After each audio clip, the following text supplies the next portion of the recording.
hoy vamos usted sabe que después de que terminamos una serie, como la que acabamos de concluir el domingo pasado, de la epístola a los Filipenses, que ya la concluimos, usualmente yo tomo un domingo o dos para tener un respiro del tema expositivo que generalmente traemos, y traigo un tema un poco libre por 1 o 2 domingos nada más, solo con el fin de que tengamos un breve receso, pero luego retomamos otra vez domingo a domingo la palabra de manera muy expositiva. Pero esta mañana, y un poco inquieto inclusive de que veníamos con las enseñanzas de Filipenses, hay un tema que quiero compartir con ustedes, rogando al Señor a ver si puedo salir de él hoy. No creo, vamos a ver si es posible, pero lo intentaremos.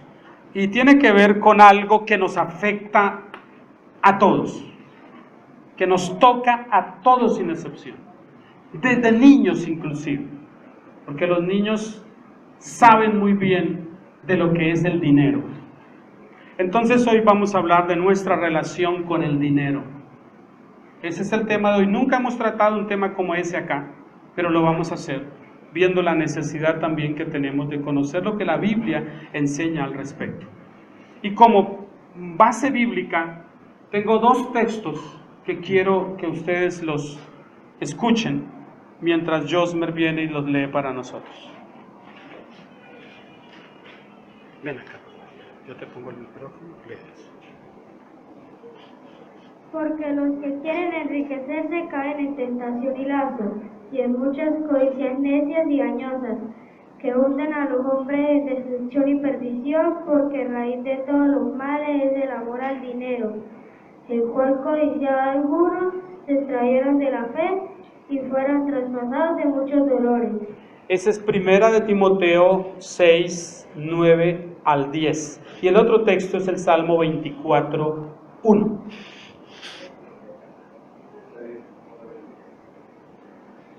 De Jehová es la tierra y su plenitud, el mundo y los que en él habitan. De Jehová es la tierra y su plenitud, el mundo y los que en él habitan. Gracias, Josmer, muy amable. Muy bien. ¿De quién es el dinero? Según lo que acabamos de leer. No hay duda. Aún el dinero que usted trae consigo hoy en su bolsillo es de Dios. Tranquilo, no tiene que decir amén si lo duda, pero es de Dios. Le pertenece a Él. Usted lo tiene ahí en calidad de administrador. Pero un día todos vamos a rendir cuentas, inclusive por eso, porque es en calidad de préstamo que lo tenemos. No somos dueños de eso. ¿De quién es el dinero entonces? De Jehová. ¿A quién le pertenece en realidad? Piense un poquitico en ese papel moneda que llamamos billete, dinero. Eso no es más que papel.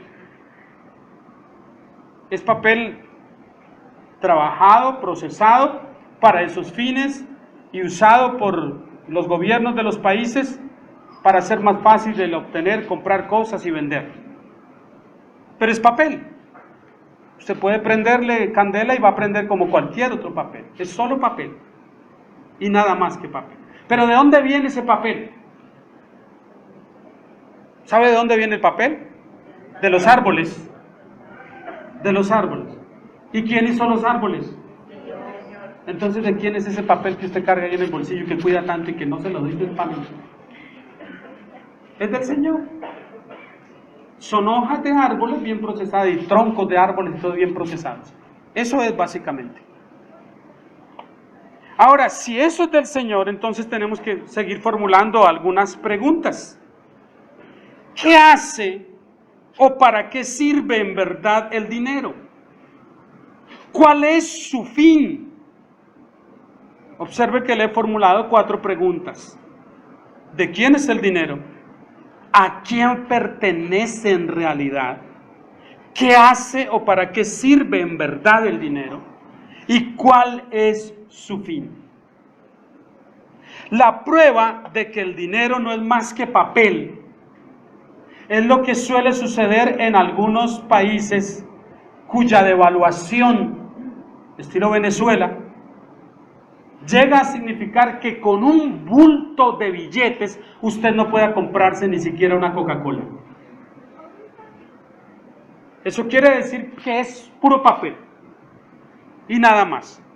Que si pierde su valor, no sirve de nada, absolutamente de nada. Mire lo que están haciendo muchos venezolanos en nuestro país y en otros lugares, con billetes del Banco Central de Venezuela, haciendo toda clase de adornos, bolsos para mujeres y cosas y todo, para venderlos.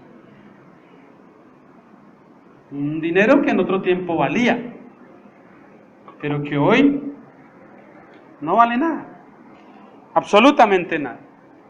Estos y otros interrogantes vamos a responder en este estudio, pero antes permítame decirle un par de cosas en cuanto al dinero. Primero, ni la abundancia ni la escasez de dinero debería afectar nuestra relación con Dios.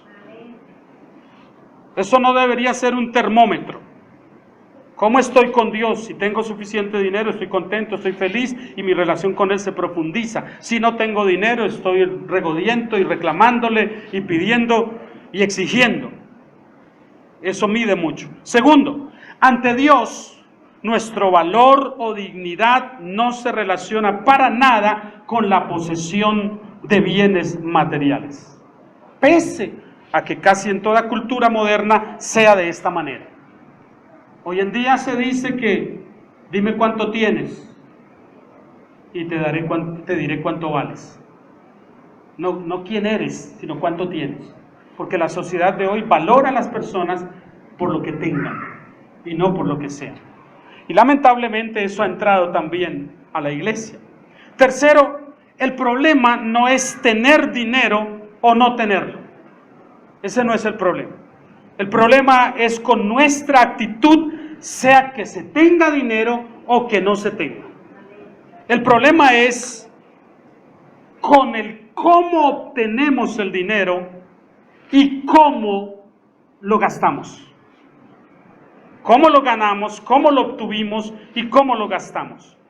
Cuarto, se tenga o no dinero, la actitud revelará el valor que a éste le damos y revelará también quiénes somos en realidad.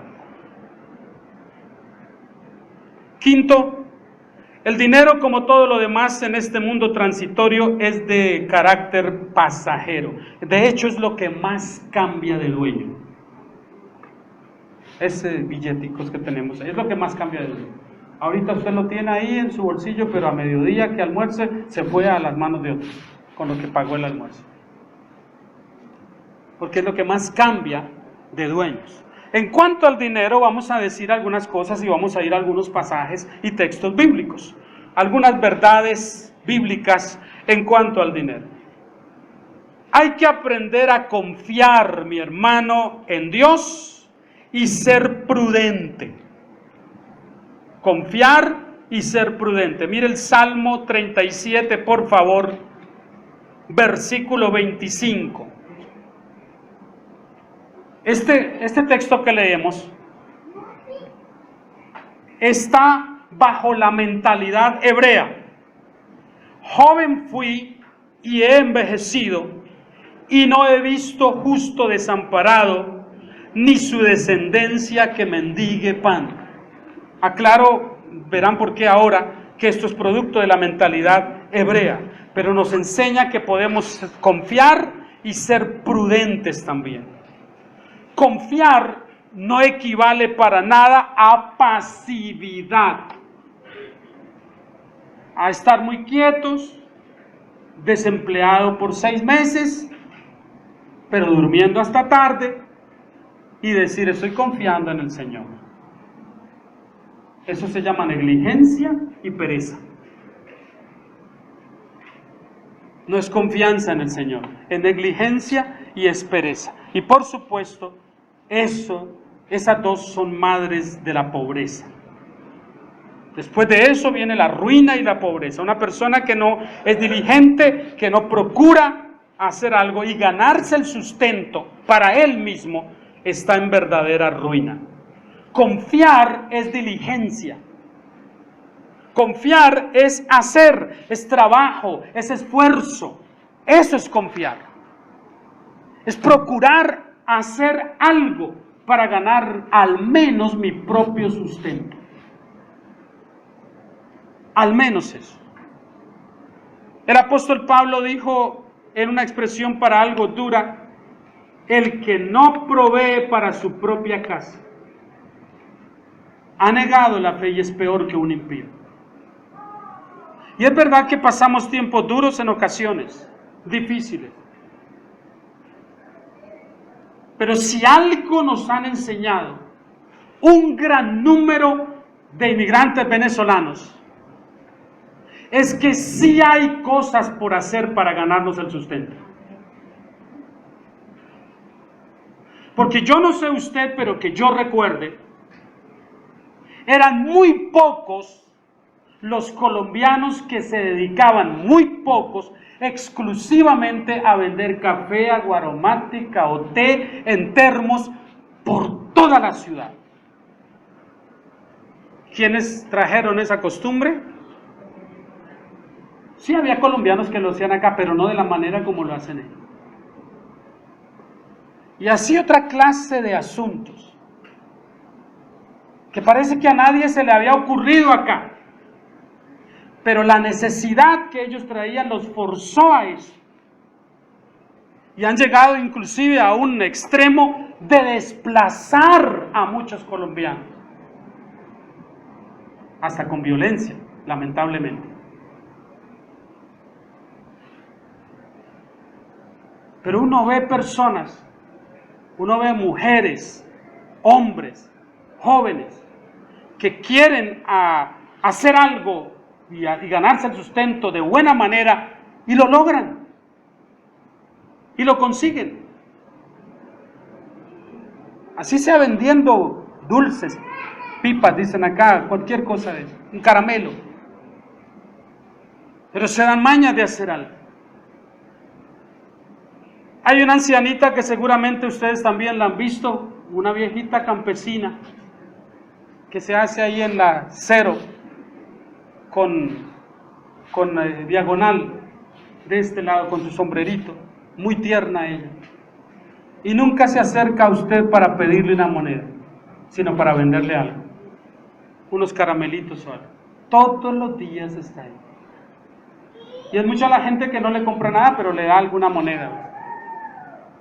Pero ella quiere que le compren algo, que le compren algo. Ella no está pidiendo, no está mendigando, está vendiendo algo, está vendiendo un producto. Y es una anciana, una anciana. Es decir, yo he visto, y por la propia experiencia puedo decir, que uno empobrece en la medida en que uno mismo lo decide. Porque no me diga que nosotros no vivimos en un país en donde tenemos libertad para ganarnos el sustento sin que nadie nos estorbe. Hace muchos años atrás vinieron unos jóvenes cubanos, 2 chicos y la mamá de uno de ellos, y los hospedamos por un tiempo en casa. Y muy recursivos. Me sorprendí de ver los recursivos que eran. Y por supuesto entendí cuál era la razón para que fuesen tan recursivos. Viven por 60 años en una miseria total en Cuba, gracias al socialismo y comunismo. En una necesidad total. Todos profesionales, todos saben hacer algo, pero salen de las universidades y no tienen qué hacer, cómo ganarse en el sustento. Y el chico más joven agarró los ventiladores y las cosas que vio y esto, y les hacía mantenimiento y puso a funcionar cosas, y yo me di cuenta que no tenía ni siquiera una máquina para soldar cuando había que soldar algo, sino que con un simple cautil estaba soldando todo lo que necesitaba porque era lo que tenía.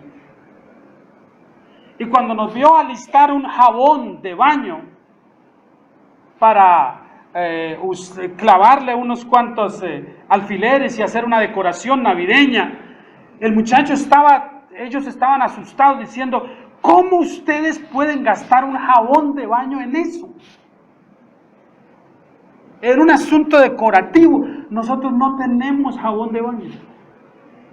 Nos bañamos con hojas de árboles, porque no hay jabón de baño. Y uno de ellos dijo, es increíble que haya pobreza en Colombia, con todo lo que hay para hacer aquí. Yo puedo salir en este país, de no ser porque soy extranjero y me pueden molestar, puedo salir y pararme en una esquina todos los días a vender pasteles y con eso puedo vivir. Y usted sabe que es cierto. Usted sabe que es verdad. Es así. No lo aprendemos hasta que no vemos a otros tener el coraje de hacerlo. Y decir, yo tenía esa idea. Sí, pero nunca lo hizo. Y otro lo hizo. Así que esto de confiar y ser diligente es algo que Dios premia. Y es mucho más dignificante ofrecer algún producto que ofrecer las manos vacías para que alguien me dé algo porque no tengo. Es más digno eso. Hermano, estoy vendiendo esto, estoy intentando hacer lo otro, estoy intentando hacer aquello y le ofrezco esto. Eso es más dignificante que decir, hermano, usted podría... En el mejor de los casos piden prestado, para no decir regalarme, pero es con la intención de nunca pagar, lo cual está muy mal. Esa es la primera cosa. La segunda, en el manejo y nuestra relación con el dinero, debemos aprender a dar al Señor. Dar las ofrendas, dar lo que corresponde al Señor. Porque en esto, hermano, hay una connotación espiritual. En realidad, la ofrenda es un termómetro de nuestra condición espiritual. Mira usted Lucas 19, por favor. Lucas 19 y versículo 19. Usted sabe que es la parábola de las famosas 19:9, del tema de un muchacho que conocemos bien, que se llama Zaqueo. Jesús le dijo, hoy ha venido la salvación a esta casa, por cuanto él también es hijo de Abraham. ¿Cuál fue el gesto que tuvo Zaqueo para que Jesús dijese esto una vez que entró en su casa?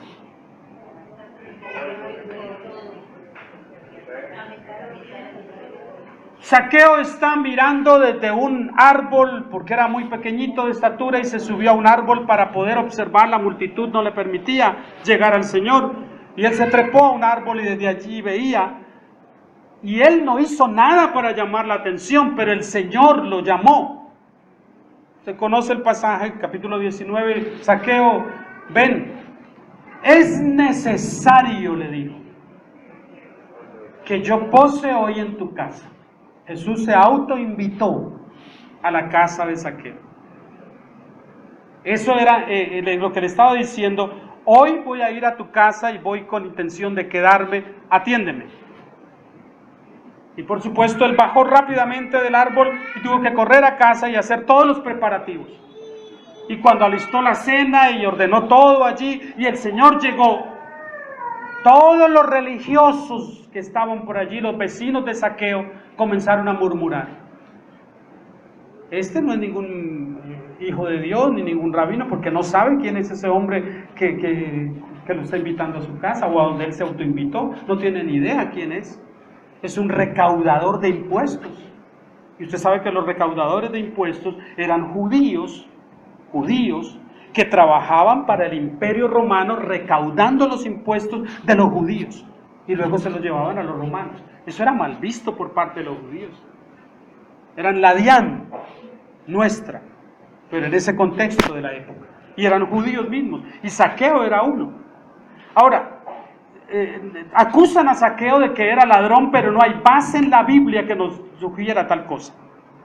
Porque ciertamente los romanos pagaban muy bien este trabajo a los judíos, que eran recaudadores, por un lado. Y por otro lado les daban comisiones excelentes por el cobro de los impuestos. Entonces el recaudador de impuestos, como Zaqueo y como Mateo también, podían darse una vida realmente amplia, porque vivían con recursos por encima de los que tenía el obrero común. Así que tenían recursos, tenían dinero. Y la gente comienza a acusarlo y tantos piensan que Zaqueo, por ser un recaudador, es un ladrón.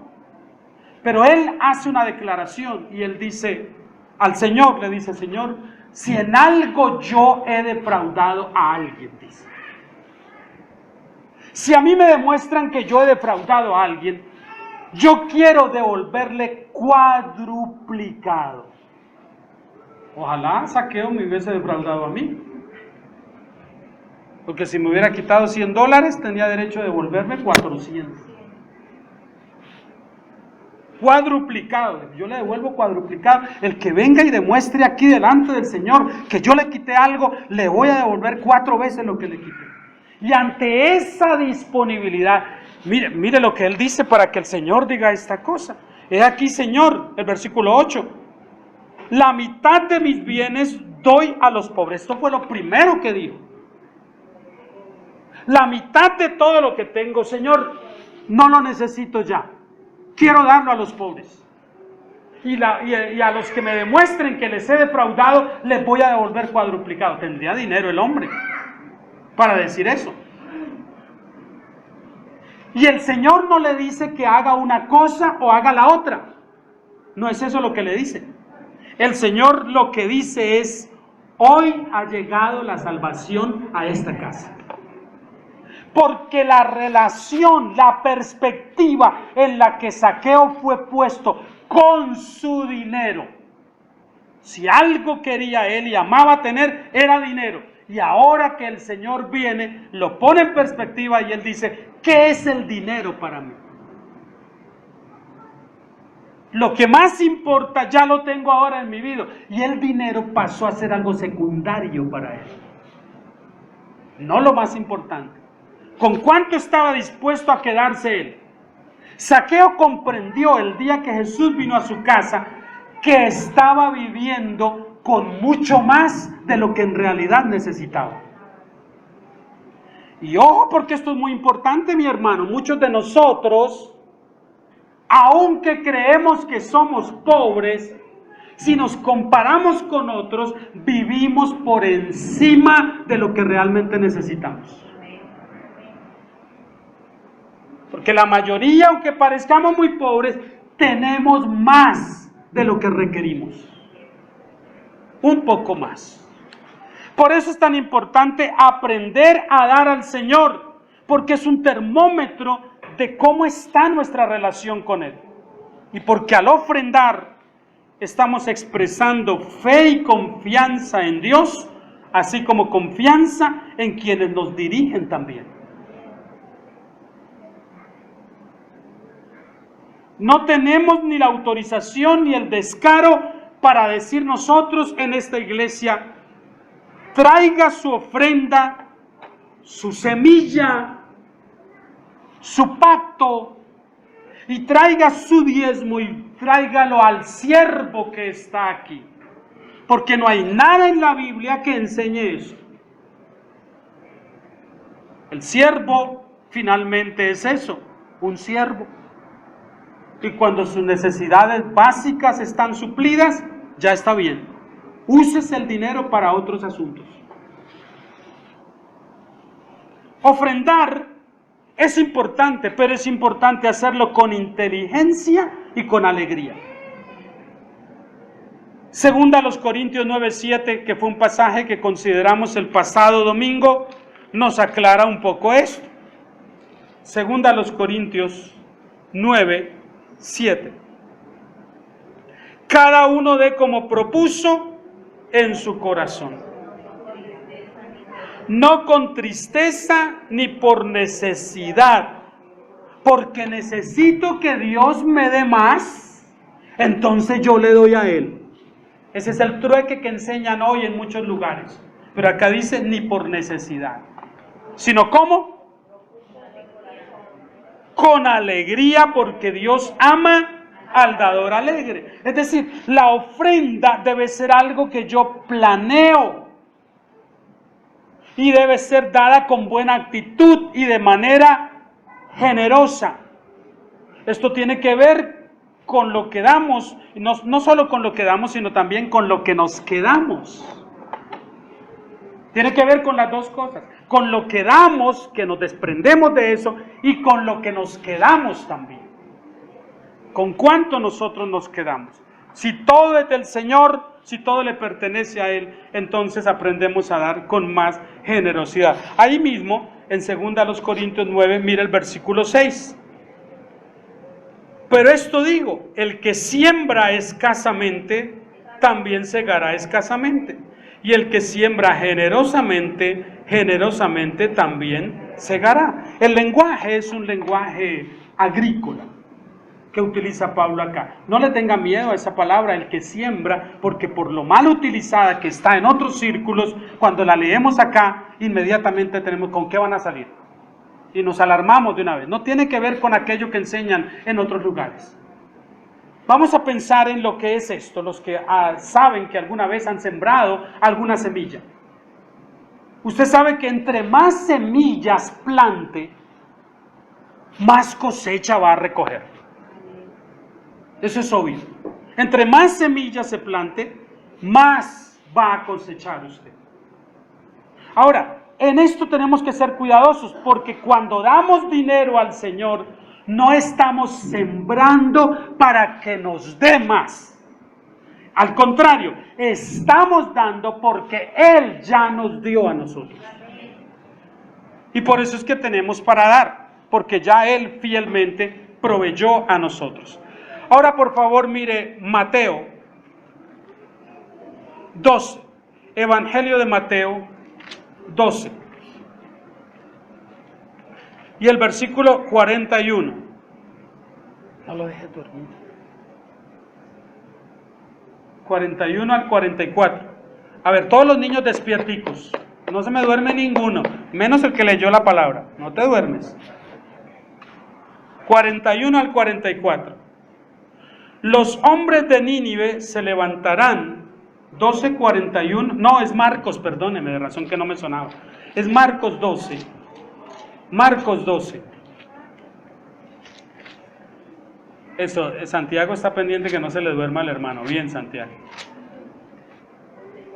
12:41 al 44. Lo conocemos muy bien el pasaje también, ¿verdad? Estando Jesús sentado delante del arca de la ofrenda, miraba cómo el pueblo echaba dinero en el arca. ¿Qué hacía el Señor? ¿Sabe qué me enseña esto? ¿Qué le dice esto? Que el Señor observa cuando usted da. El Señor observa cuando usted ofrenda. Eso es lo que dice acá. El Señor estaba observando, estaba mirando cómo el pueblo echaba dinero en el arca. Y muchos ricos echaban mucho. Y vino una viuda pobre y echó 2 blancas, o sea, un cuadrante. Entonces, llamando a sus discípulos, les dijo: de cierto os digo que esta viuda pobre echó más que todos los que han echado en el arca. Es decir, que todos los que juntos echaron. Porque todos han echado de lo que les sobra, pero esta de su pobreza echó todo lo que tenía, todo su sustento. Y mi pregunta es, ¿y esperaba esta mujer alguna recompensa? Ofrendar en el mejor sentido es un gesto, es una inversión que da fruto espiritual abundante. Ofrendar. Ciertamente el Señor observó a los ricos dar, pero observó más a la mujer. Y aunque ellos dieron mucho, en realidad daban de lo que les sobraba. Y para el que tiene suficiente y le sobra, pues hermanos, si una persona tiene 1.000 millones de pesos y da 1 millón de pesos a la iglesia, ¿qué es eso? Frente a 1.000 millones. Pero si una mujer tiene 100.000 pesos y da 80.000 a la obra del Señor, eso sí es darlo todo. Porque se queda solo con 20. ¿Entienden? Es el principio que el Señor está enseñando. Dicen, no es la cantidad, no es eso. Pero la cantidad, la proporción también revela mi condición espiritual. Se supone que el que más tiene, más debería dar. El que más gana, más debería dar. Esto no es como los impuestos que pagamos nosotros en el país, que los que más tienen son los que menos dan, los que menos pagan, cuando debería ser al contrario. Los que más dinero ganan deberían tributar más, porque ganan más. Pero es una ironía que nos toca fuerte descubrir cómo las personas, inclusive los que nos gobiernan, que más dinero ganan, son los que menos declaran. Y esa es parte de la enorme desigualdad que tenemos y que ningún gobierno logra arreglar en este país, sino que al contrario, empeoran cada vez. Eso en cuanto a las ofrendas. Pero ¿qué decimos de algo que para muchos de nosotros, viniendo de tanto abuso con el tema del dinero, resulta un poco inquietante y molesto tratarlo? ¿Qué decimos del diezmo? ¿Qué tenemos nosotros que decir de eso? Primero, tenemos que decir que Jesús nunca condenó el hecho de diezmar. Nunca lo condenó. Jesús nunca ordenó no diezmar. Nunca. Nunca dijo, ya no diezmen más porque ustedes ahora ya pasaron de la ley a la gracia. Él nunca dijo eso. Mire por favor Mateo 23:23.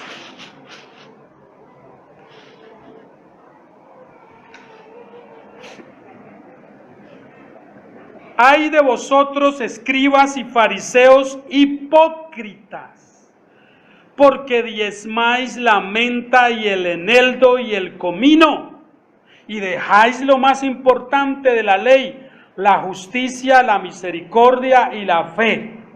Ahora escuche, esto era necesario hacer sin dejar de hacer aquello.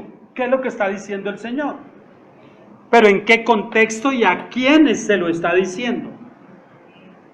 Fariseos que todavía viven bajo la totalidad de la ley mosaica y que como tales, porque había sacerdocio y había templo todavía funcionando, se exigían entonces los diezmos a todo judío.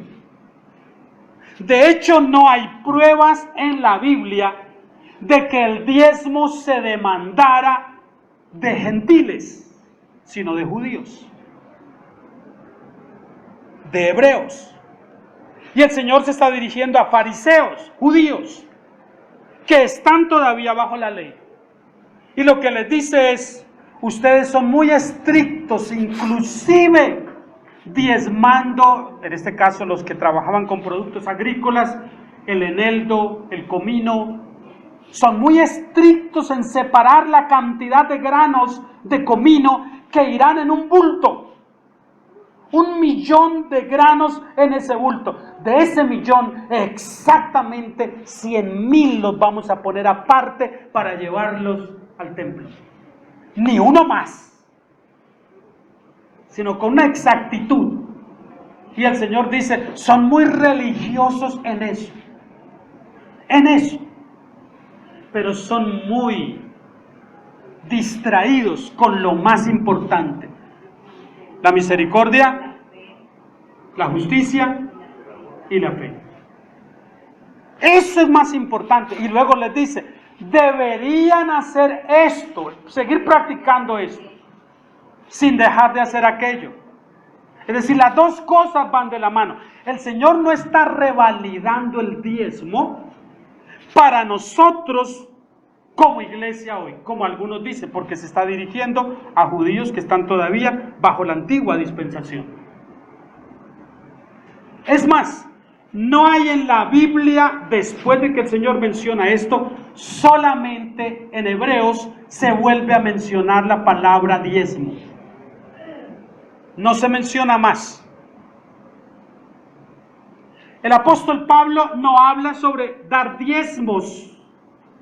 El 10% de todo lo que signifique ganancia para ti, tráelo al Señor, a la iglesia, al lugar donde te congregas. Y los que enseñan esto, van a ver la clase de comentarios que van a publicar después de que se suba la predicación. Y las personas comienzan a leer esto y decir antidiezmo y no sé qué, y no sé cuándo y lo otro. Van a ver la clase de comentarios ustedes después, en unos meses los van a poder leer. Porque los que primero protestan por esto que estamos diciendo, no tienen una base suficientemente bíblica del Nuevo Testamento para decir que la iglesia primitiva o que alguno de los apóstoles del Señor enseñó y practicó el diezmo con sus iglesias.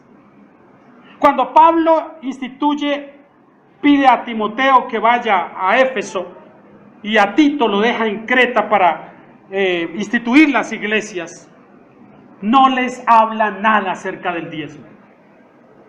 No les dice nada acerca de eso. Entonces, ¿cómo se sostienen las iglesias? ¿Cómo nos ha sostenido el Señor a nosotros aquí? ¿Cómo? Pagamos un alquiler en este lugar. Pagamos por las 2 horas del domingo y pagamos por 1 hora del jueves. Y quisiéramos pagar por 1 hora los martes para venir a orar.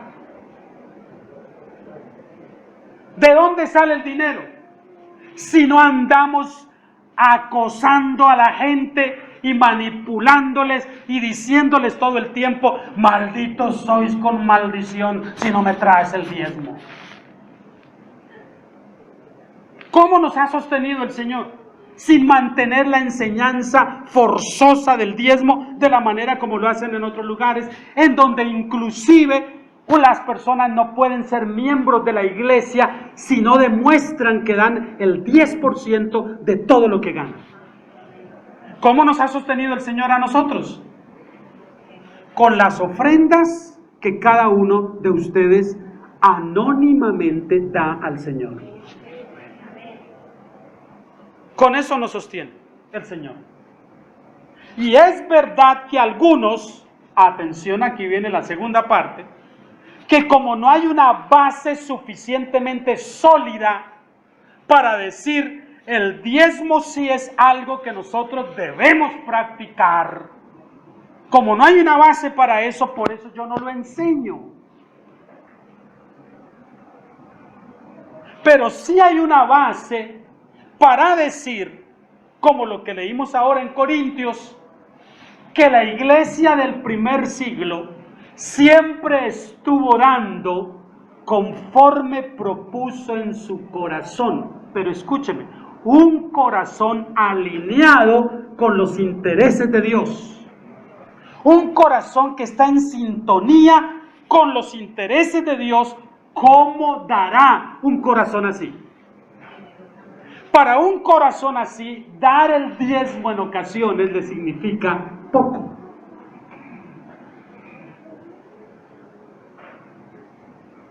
¿Entiende? Poco.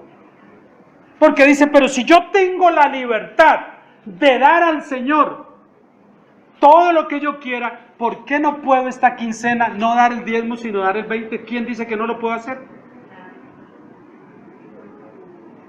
Mire cómo funciona. Usted saca una motocicleta o un auto, bueno, ahora ya no vienen así, pero anteriormente sucedía, una bicicleta, un automóvil, 0 kilómetros, y le dicen en el concesionario, señor, los primeros 2,000 kilómetros debe andar su vehículo en tantas revoluciones, mínimo a tanta velocidad. Mínimo. Entonces le dicen, mientras usted lo lleva en unas revoluciones de aquí a acá, y le muestran en el tablero, por favor, llévelo mínimo a 40 kilómetros por hora. A 40 kilómetros por hora.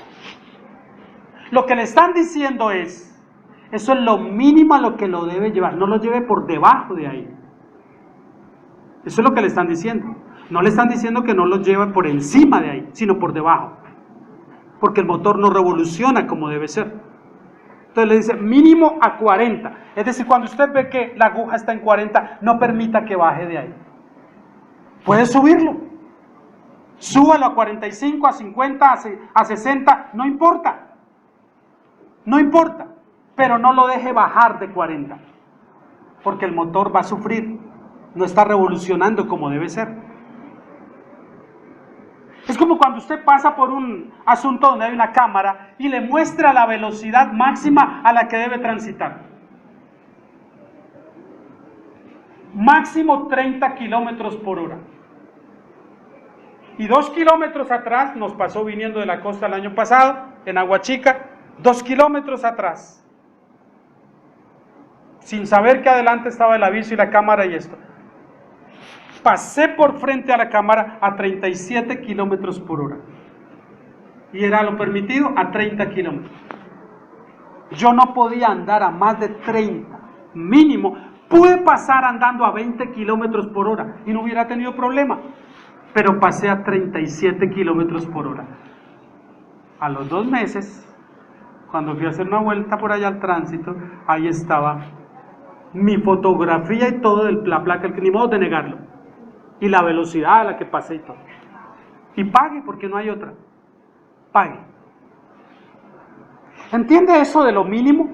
Si el Señor puso para el pueblo de Israel un mínimo para tratar con su tacañería, un mínimo para que no te ensoberbezcas y te vuelvas tacaño y todo lo quieras para ti, de lo que yo te doy, trae el 10%, muchachos, al pueblo de Israel. Y eso es lo que ellos debían hacer. Es más, fue temporal el tema del diezmo. Temporal. No era algo permanente, sino temporal. Y el pueblo lo hizo, daba su diezmo. Pero no quiere decir que cuando uno de estos hebreos se presentaba ante el sacerdote, con el 20%, una cosecha abundante tuvo. Y el hombre dijo, no, esta vez no voy a llevar el 10, quiero llevar el 20%. El sacerdote le decía, ay, no te lo puedo recibir. Es que traes mucho. ¿Cuántos bultos me dices que cosechaste? Bueno, en realidad fueron 1000 bultos. ¿Y por qué traes 200? Solo tenías que traer 100. Llévate 100, que es mucho. No, el sacerdote no tenía problema en eso. Él recibía los 200 bultos. Porque el sacerdote tenía también dicho por parte de Dios qué debía hacer con eso que el pueblo traía. No era comprarse unos mejores camellos. No era construirse una cabaña a orillas del río Jordán. No. Era para que él tomara lo suyo, lo que necesitaba, y luego el resto lo tuviera dispuesto para los pobres, los huérfanos y los extranjeros, viudas, desamparadas y extranjeros. Igualito que hacen las mega iglesias hoy con lo que piden. Igualitito que hacen. El pastor en la camioneta última modelo, ¿con qué? Con los diezmos. Como dijo un pastor en Bogotá un día que estrenó una camioneta. Bueno, había que ver la camioneta, eso casi parecía un avión. Y entonces dijo desde el púlpito, qué mal hecho eso. Algunos me preguntan, dijo así, ¿de dónde saqué para comprar la nueva camioneta que tengo allá? Sí, de sus diezmos, sí, de ahí salió, dijo. Y una persona muy cercana a mí que estaba ahí, que era fiel con sus diezmos en esa iglesia,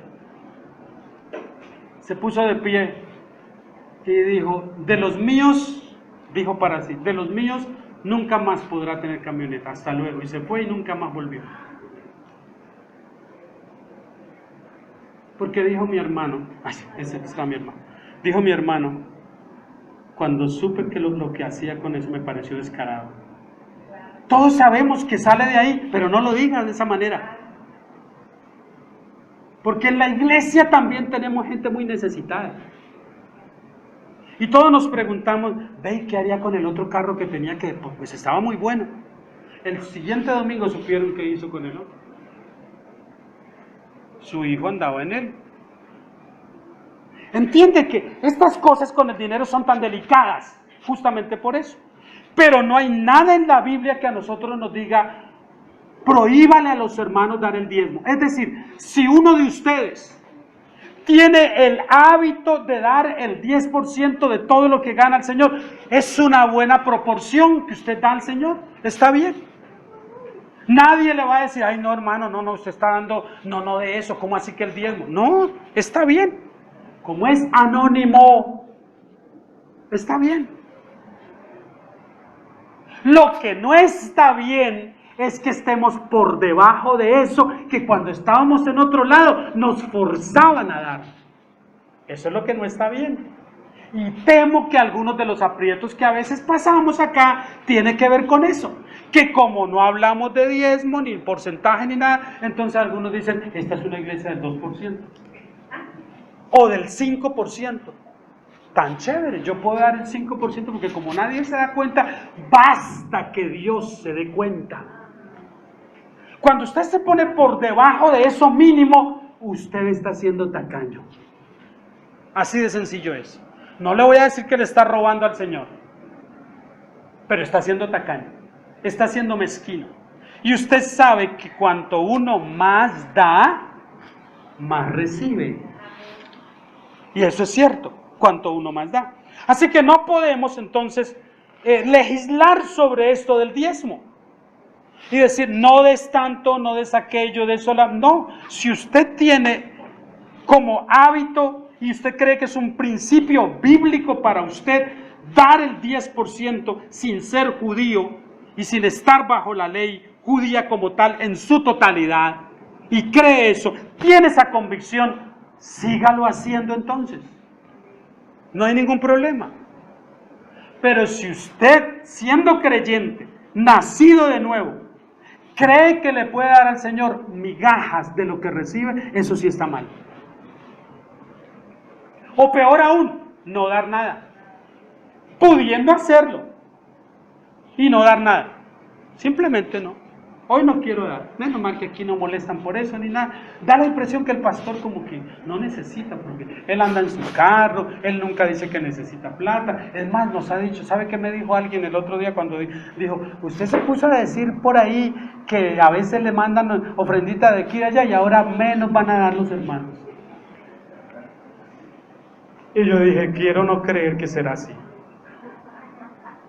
Pero si así es, yo no me pierdo nada. Se lo pierde el que haga eso.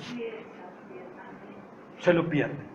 Es que el tema del dinero muestra nuestro corazón. Eso lo muestra. Eso revela lo que hay en nuestro corazón. Jocosamente alguien subió en estos días un video que seguro a muchas hermanas les gustaría cuando lo vean que algo como eso se hiciera. ¿Quién no quisiera tener un novio o un esposo? Así dice el famoso meme que subieron. Y mientras ella duerme, recostada en el hombro de él está ahí mirándole el bolso. Y de pronto ella duerme y entonces le saca la billetera a ella del bolso. Y se la abre y le mira unos billeticos ahí. Y el hombre se manda la mano al bolsillo y saca un montón de billetes de su bolsillo y se los pone en la billetera y vuelve y se la guarda ya. ¡Oh, qué hombre más lindo ese! Pero para que esas cosas se den, tiene que el corazón haber sido trabajado. Si el corazón no es trabajado, hermano, es muy difícil que eso suceda. Muy difícil. Y cuando se trata de la obra del Señor, nada mejor que ser generosos. Tal vez en un estudio exclusivo que hagamos sobre el diezmo nada más, ampliaremos otras cosas. Una cosa solamente más antes de cerrarlo del diezmo, es esto. Los que creen en el porcentaje estricto del 10% y que lo demandan de sus miembros en las iglesias que lo demandan así de esa manera, estarían obligados también a practicar el mismo principio del Antiguo Testamento con los diezmos. El problema no es que pidan el diezmo, el problema es que no hagan la otra parte que se enseña sobre el diezmo. El fin que tenía no era enriquecer al sacerdote. El fin del diezmo no es enriquecer al obrero, al pastor. Eso no es el fin. Que el pastor deba tener, el que guía o los que guían la grey deban tener un buen nivel de vida semejante al de los que dirigen, eso está bien, eso es bíblico. Pero que tengan más de los demás a costilla de aquellos, eso está mal. Eso es hasta socialista, pero no es cristianismo bíblico. Y es por eso muy peligroso, muy peligroso. Entonces, si algunos creen en diezmos, deben también practicar lo otro. Perfecto, ya hubo el diezmo, ya hubo la parte, yo tengo mis necesidades suplidas, pero quedó un remanente abundante. ¿Qué hacemos con eso? Pues con la esposa nos inventamos unas vacaciones a Miami, porque hay que gastar ese dinero. No, ese dinero el Señor ya no me lo dio. Si mis necesidades ya están suplidas a punta de diezmos de los hermanos, yo no puedo tomar ya más dinero que ese. Ese dinero debo distribuirlo entre hermanos necesitados que están en la iglesia. ¿Ha notado la publicidad tan terrible que se hizo a un pastor en Estados Unidos? Porque comenzó a repartir dinero de los diezmos entre los hermanos que tenían hipotecadas sus casas. Eso es bíblico, eso está bien. El pastor ve que hay un remanente de dinero que está en el banco y él dice, mis necesidades como pastor ya están satisfechas, pero todavía hay un montón de dólares en el banco. Hermanos, ¿quiénes tienen casas hipotecadas aquí? Vengan hermanos a la oficina mañana lunes, vamos a hablar. ¿Cuánto es su hipoteca? Son $5,000, pastor. Aquí está el cheque, $5,000. ¿Y cómo, pastor? La iglesia está dando eso. Tú has dado suficiente acá, ahora nosotros te damos. Yo sueño con ese ideal un día aquí entre nosotros. Yo sueño con que un día podamos hacer eso, que usted da ahora generosamente, pero un día más adelante lo vemos en tremenda necesidad y podemos decir, hermano, ¿cómo es posible que no tengas? Vas a perder tu casa. No, la iglesia tiene el dinero para eso. Tómalo, salva tu casa. Qué honroso que podamos hacer eso un día. Pero eso no se puede dar si primero nosotros no hemos sido generosos y no damos. El principio es eso, dar primero. Dar primero. Porque cuando damos a la obra del Señor, estamos guardando dinero en el banco del cielo. Y cuando el cielo devuelve los intereses de lo que nosotros hemos dado, hermano, wow, cómo que vale la pena. El tercer punto que quiero darles a ustedes, creo que no podemos llegar más de ahí, es este. En lenguaje bíblico, tomado de Romanos 13:7. De Romanos 13:7.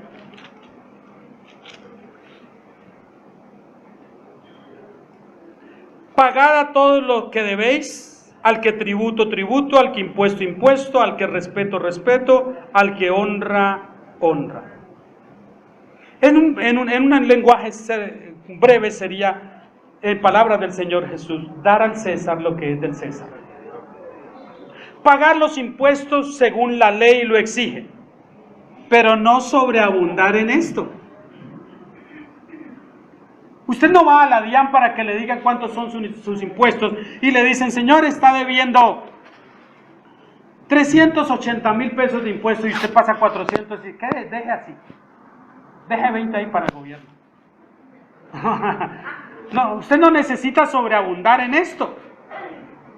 Son 380, pague los 380,000 pesos que debe y listo, y que le den sus 20 devueltos. Si quiere ser generoso, no lo sea con el gobierno ni con los impuestos, séalo con la obra del Señor. Porque es increíble que haya personas que son así. Son generosos afuera, inclusive dando propina, pero en la iglesia saben poner el freno Decía un cuñado mío, más tenidos que un burro en bajada. No, generosos en otro lado. Deje así, no se preocupe. Tranquilo. Oh, muy amplios. Pero en la iglesia, no tengo. No hay. Yo conozco personas que son muy mezquinos para dar en la iglesia donde se alimentan. Pero vaya que escuchen las maratónicas de enlace. Personas que conozco mandando dinero para allá.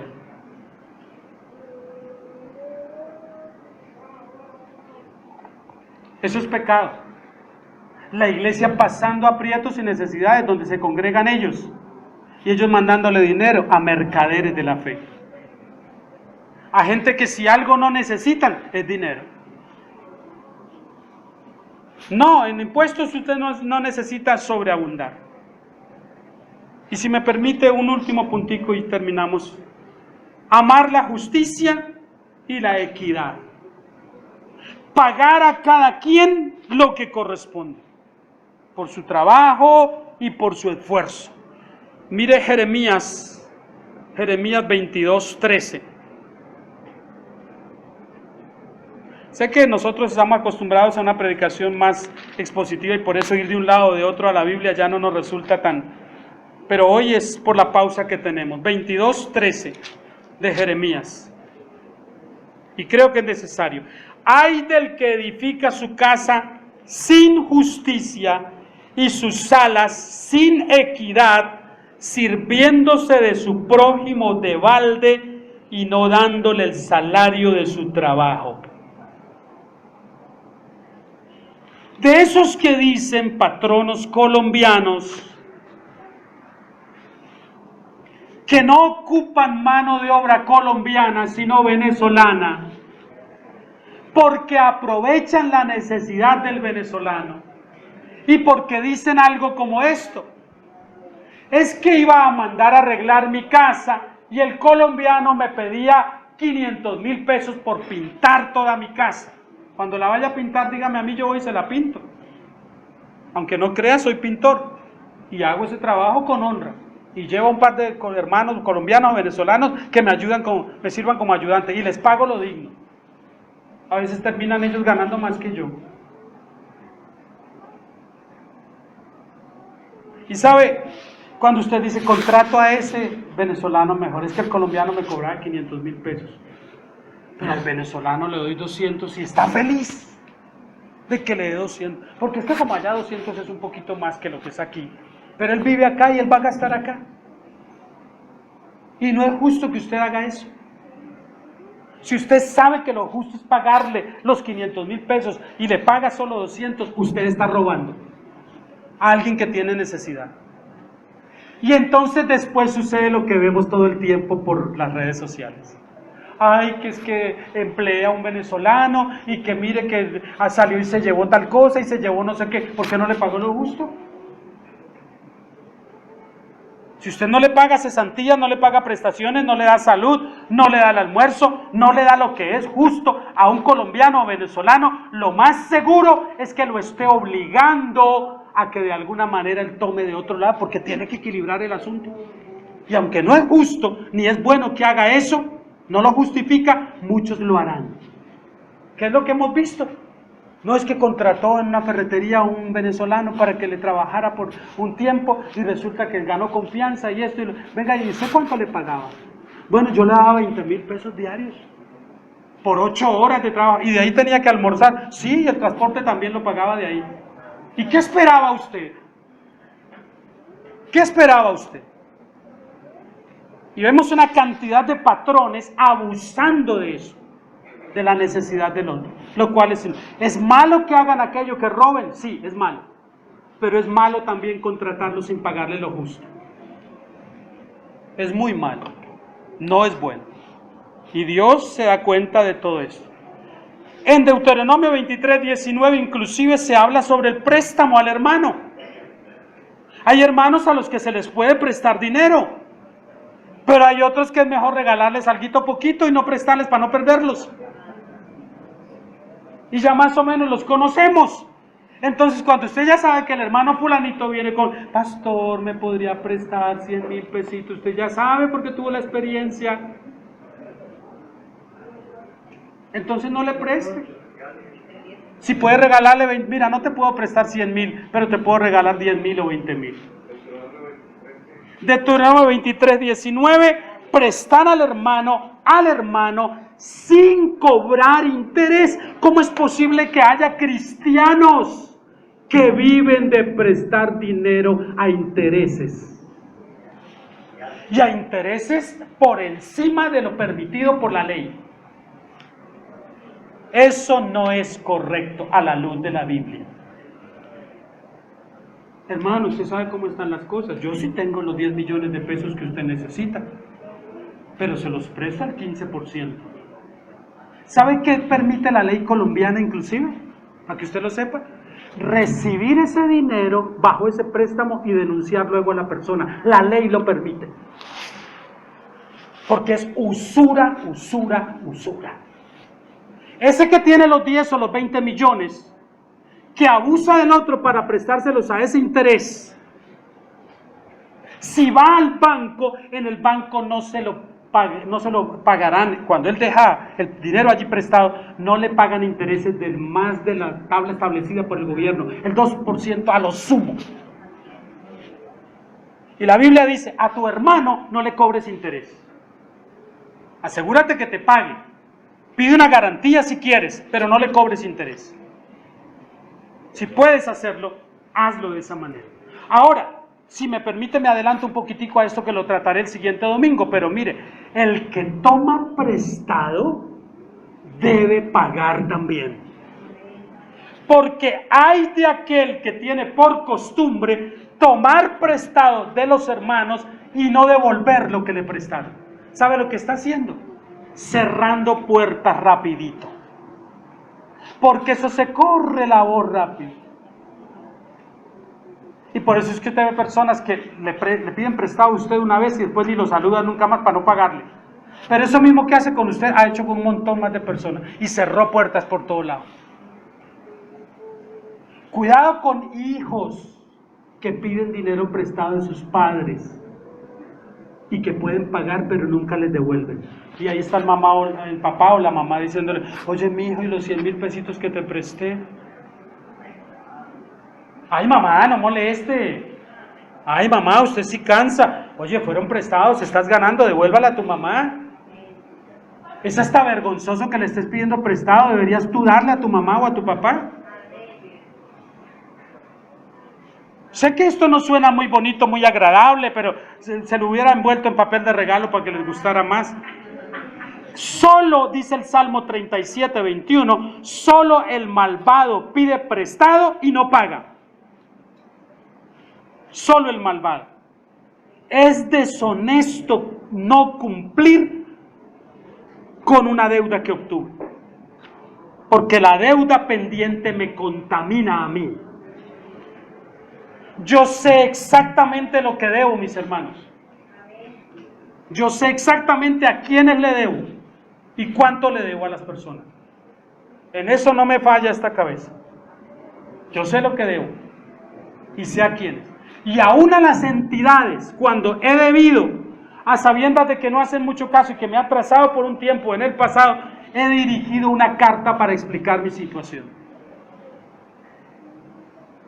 Porque eso me pone bien a mí. ¿Sabe por qué no había yo empezado un estudio como estos sobre el cristiano y el dinero con ustedes desde hace rato? ¿Sabe por qué no lo había hecho? Porque yo mismo no estaba haciendo testimonio en eso. Pero ahora considero por la gracia de Dios que Él me ha ayudado a superar eso. Y el año pasado como testimonio, sin tener como milagro del Señor, con deudas en unas tarjetas de crédito, pero el Señor pudo proveer de la manera más milagrosa y terminé por primera vez el año sin una deuda. Sin una deuda. Y dije, Señor, no sé cómo lo hiciste, pero la honra es para ti. Nadie puede decir, el pastor me debe esto, me debe aquello, me debe lo otro, me debe... No.